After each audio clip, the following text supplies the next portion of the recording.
Oi, meus amores, estamos de volta para fazer uma análise e continuar o nosso conteúdo sobre a Grécia, tá bom? Aqui nós temos um pouco a localização da Grécia, que fica no continente europeu, e aí vocês percebem ela no mapa, tá bom? É necessário que vocês também entendam que essa Grécia fica próxima também do mar Mediterrâneo, que é esse mar que atualmente houve uma onda, né, de migração muito grande, de migração dos sírios em direção a outros países da Europa, passando por esse mar, em busca de melhorias de vida por conta da guerra civil que estava acontecendo dentro da própria Síria. Então, nós tivemos, durante alguns anos, uma crise muito grande de imigração. E grande parte dos sírios que saíram, assim que começou esse processo de migração, nós vamos ter a saída deles em direção, né, à Grécia, porque era só eles passarem pelo mar Mediterrâneo, o outro lado eles conseguiam chegar à Grécia. Amores da minha vida, lembrem que esse litoral grego, ele é muito cheio de montanhas, e é aí que surge, né, a questão do Monte Olimpo. A gente inicia a nossa aula a partir daqui, tá? Dessa cronologia envolvendo os períodos da Grécia, do estudo da Grécia, esses períodos que são o pré-homérico, que trata um pouco da invasão da Grécia por outros povos, que inclusive vão ser os povos que vão dar origem à formação dos gregos. Aí nós vamos ter o período homérico, que é o período em que a gente vai ter aquela história da Ilíada, contada, né, a Ilíada e a Odisseia, contada justamente por Homero. E aí nós vamos ter o período arcaico. Esse período arcaico aqui é quando a gente tem a formação das grandes cidades-estados, que são cidades autônomas e independentes. Vocês já viram isso em sala de aula. E o período clássico é quando a gente tem o berço da progressão artística, o campo da arquitetura vai crescer bastante, é quando a gente tem o apogeu também na questão cultural, que é quando a gente vai surgir na Grécia, né, o período helênico, o esplendor em si do helenismo. E aí, quando surge o esplendor máximo da cultura, aí a gente vai também ter um outro período que é estudado, tem separado, que é quando os gregos vão atingir o ponto máximo da cultura, que é o período helenístico. Amores da minha vida todinha, a gente tem aí a economia grega. Volto a dizer, era baseada na questão das oliveiras. E aí lembra que durante o Império Romano ele vai invadir, né, a Grécia. A Grécia vai passar por um processo de dominação do Império Romano. E durante essa invasão, durante essa dominação, tudo que era da Grécia também passa a ser dos romanos. E aí a gente tem até a questão dos mitos. Lembram, né? Acho que vocês estão lembrando a questão dos mitos, que passam também a ser romanos. A única diferença vai ser nos nomes, mas as forças serão quase iguais. Então, uma coisa vocês vão levar, quando o Império Romano está dominando, né, que a gente está chegando em Roma, a gente vai ter o Império Romano dominando justamente no período do cristianismo, em que os cristãos vão ser extremamente perseguidos e até mesmo Jesus Cristo vai ser crucificado, no qual, né, no auge próximo já da crucificação, Jesus Cristo vai receber aquela coroa de ramo de oliveira. Por quê? Porque a oliveira era algo que era da cultura dos gregos, e aí como os romanos estavam dominando, eles usavam também muitas coisas que eram dos gregos para si. No campo da política, meus amores, vocês estão vendo aí, essa Grécia antiga, ela chegou a formar um estado unificado, mas depois, por conta das divergências entre as cidades-estados, até mesmo por uma questão de ganhos, por uma questão comercial, elas vão guerrilhar entre si. Principalmente, amores da minha vida, recapitulando, Atenas versus Esparta, Atenas comercial, Esparta forte no exército, tá bom? Então, cada uma delas das cidades-estados, vão ter sua própria organização, suas próprias estruturas. Aí a gente já falou sobre a Acrópole. Aqui nós vamos detalhar os povos que estavam no período pré-homérico, tá? Os dórios, os jônicos, os eólios e os aqueus. Vamos lembrar que esses povos são os povos formadores dessa Grécia, que vai se transformar num mega, né, numa mega região, principalmente no apogeu cultural, tá bom? Durante muito tempo, essa cultura grega passou a ser também difundida em outras regiões da Europa. Não é à toa que essa difusão vai ser tão grande que quando o Império Romano vai passar a dominar outros países, eles não vão pensar duas vezes antes de invadir justamente aqueles que já eram tidos como culturalmente mais avançados, tá bom? A gente, nesse período que a gente está falando aqui, meus amores, no pré-homérico, a gente tem a Ilíada e a Odisseia. E nessa aula vocês já fazem a seguinte anotação no caderninho. Vocês vão assistir o filme A Ilíada e a Odisseia, tá bom? Porque tem o filme, tem a lenda, tudo, que eu não vou detalhar aqui, vocês vão pesquisar, tá bom? Porque trata também das navegações e ao mesmo tempo sobre a mitologia grega. A gente entra aí, amores da minha vida, que aqui a gente está no período, né, pré-homérico. Agora a gente entra aí, o período homérico é quando a gente tem uma organização social bem mais avançada dessa sociedade grega, onde essa sociedade grega, ela é muito mais unificada. Lembra no pré-homérico a gente tem aquela formação dos povos que compunham a Grécia. Aqui esses povos já são um pouco mais unidos e a gente tem uma organização social mais aguçada, ou seja, há uma concentração de terras e a partir daqui os gregos eles passam a ter muito latifúndio. A organização social é diferente porque aqui a gente já vai ter aquela estrutura do que manda e daquele que obedece, a estrutura subserviente. Mas essa estrutura vai entrar em colapso, tá bom? Por que vai entrar em colapso? Porque essa sociedade ela é formada, esse período homérico, ele vai ser governado pelos gênios. Várias famílias juntas vivendo no mesmo local, mas sendo administrada pelo mais velho. E aí, aos poucos, esse mais velho vai ficando com muitas terras, surgindo a ideia do latifúndio. Então, o restante não vai aceitar. É aí que surge a ideia do latifúndio, da propriedade privada no período homérico, tá bom? Aqui também nós vamos ter no período homérico uma aristocracia. E surge também com essa grande aristocracia que era rural, no caso, porque eles tinham concentração de terras e ao mesmo tempo tornavam essas terras produtivas, a gente vai ter o início de uma Grécia que vai ser administrada por reis, inícios de monarquias no período homérico. E esse período homérico, vocês nesses slides estão percebendo, né? Eu vou até marcar aqui, ó,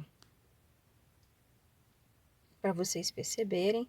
Durante esse período homérico, essa região vai voltar a crescer.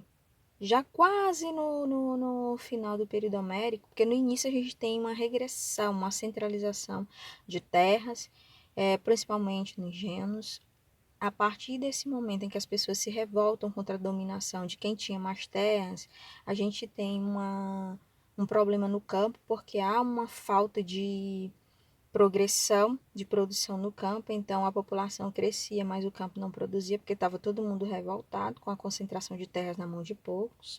E a partir daqui a gente percebe, né, que vai ter uma grande revolta e essa economia ela vai voltar a crescer a partir do momento em que a população até do campo percebe que o que estava se plantando estava sendo colhido através também dos processos comerciais, colhido e acabavam, né, exportando, e aí surge a ideia das navegações.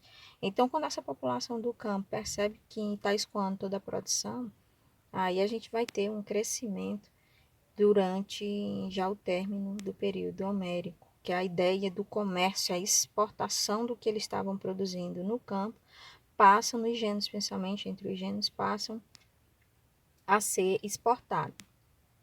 Aqui no período arcaico, aqui nós vamos ter as cidades gregas. E essas cidades gregas, todas elas que tinham alguns modelos pré-estabelecidos de monarquias, elas vão abolir esse sistema monárquico.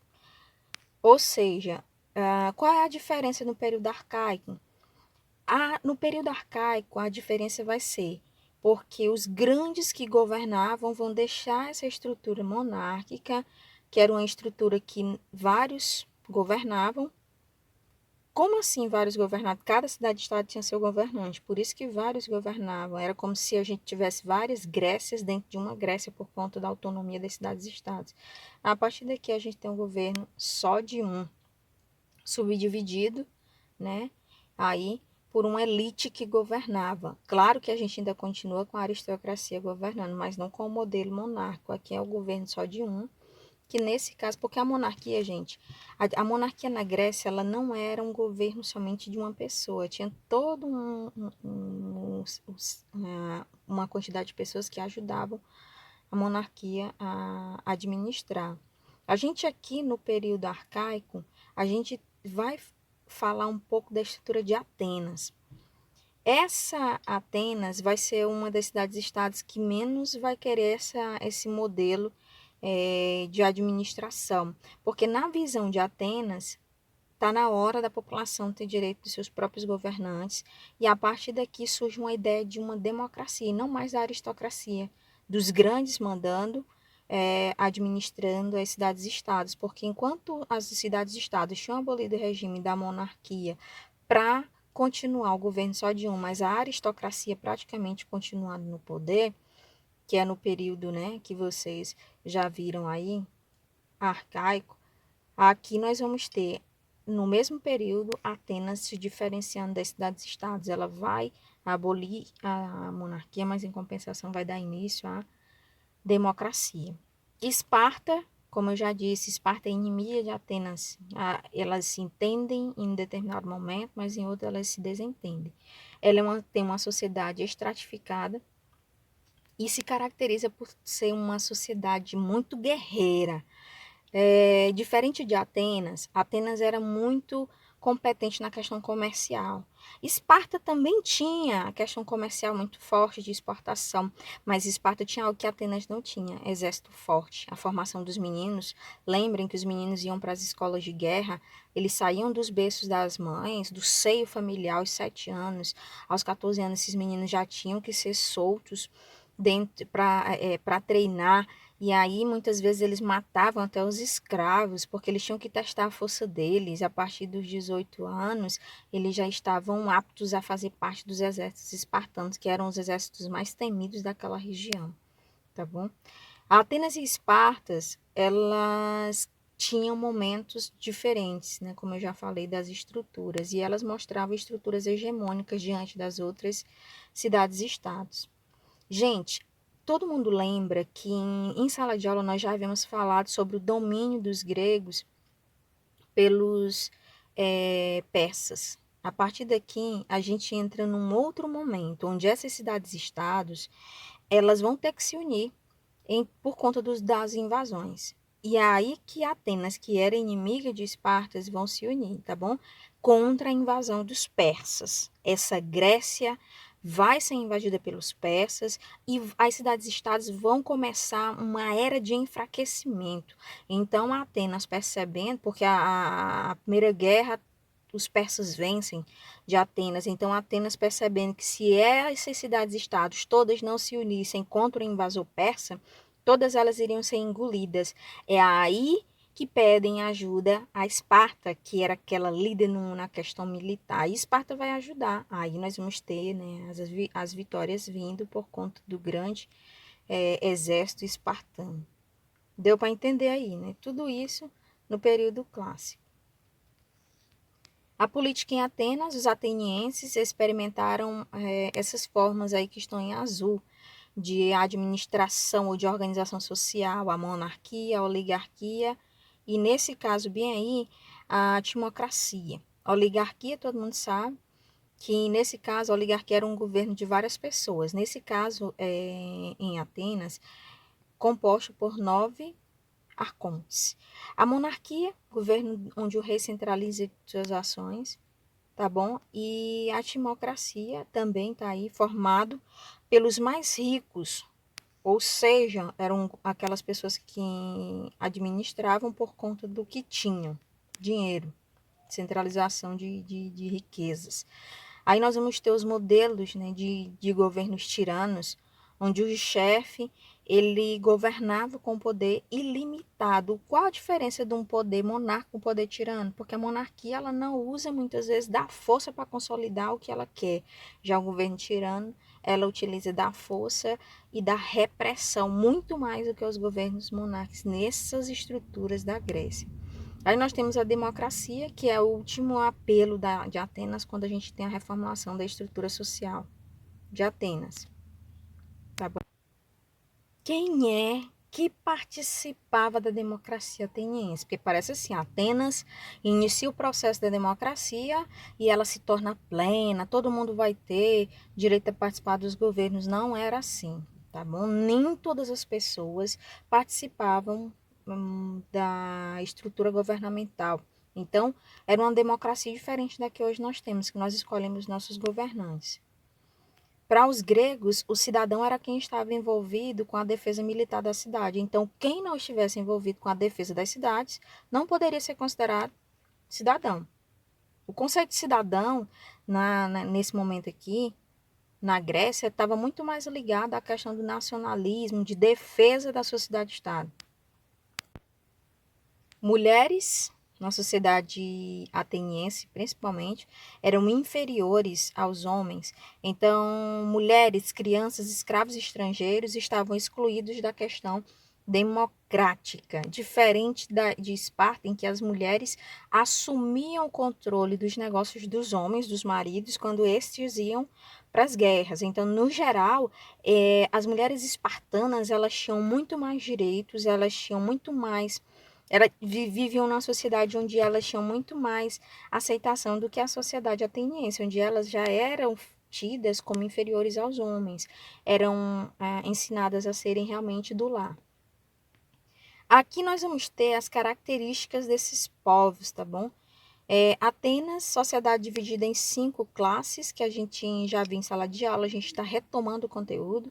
Eupátrides, que eram aqueles bem-nascidos, os Jomores, que eram os pequenos proprietários de terras, os demiurgos, que eram os comerciantes, artesãos, os metecos, comerciantes livres, mas diferentes dos demiurgos aí, tá? Eles não tinham direitos porque eram estrangeiros. E aí nós vamos ter os escravos, que eram aqueles que muitas vezes não conseguiam pagar os seus impostos e acabavam sendo presos, chamados presos de guerra, e esses não tinham direitos políticos. Amores da minha vida, a educação, aqui vocês já sabem, né? Principalmente ligado à mulher que a gente já falou. Aqui vocês vão ler porque é o que a gente já falou aqui, que eu falei na aula. Aqui nós vamos ter também, amores da minha vida, as finalidades desse modelo social da Grécia, e principalmente de Atenas, o desenvolvimento do cidadão leal dentro da cidade-estado, que mostrava praticamente a capacidade que esse homem tinha de participar da vida política dessa Grécia, tá bom? Principalmente em Atenas. A condição da mulher era inferior ao homem. Olha o que Aristóteles falava, a gente até falou sobre isso aqui. A sociedade em Esparta era totalmente o inverso nesse sentido da mulher, tá? Eram divididos em espartanos, periecos e ilotas. Quem eram os espartanos? Os espartanos eram os soldados que eram tidos como profissionais. Os periecos eram os camponeses que deles provinham tudo o que a população no geral necessitava para comer. Os ilotas eram os servos, tá bom? É como se fossem os escravos em Atenas. Aqui nós vamos ter a educação da mulher espartana, diferente da mulher ateniense, eu já falei até sobre esse modelo. Amores, ao nascer, a criança era examinada pelos anciãos espartanos, e se essas crianças tivessem defeitos, elas não poderiam participar da arte militar. Então, elas não tinham que ter nenhum defeito, e aí vocês já sabem, né? Alguns historiadores chegam a dizer que aos 14 anos o menino espartano tinha os testes, né?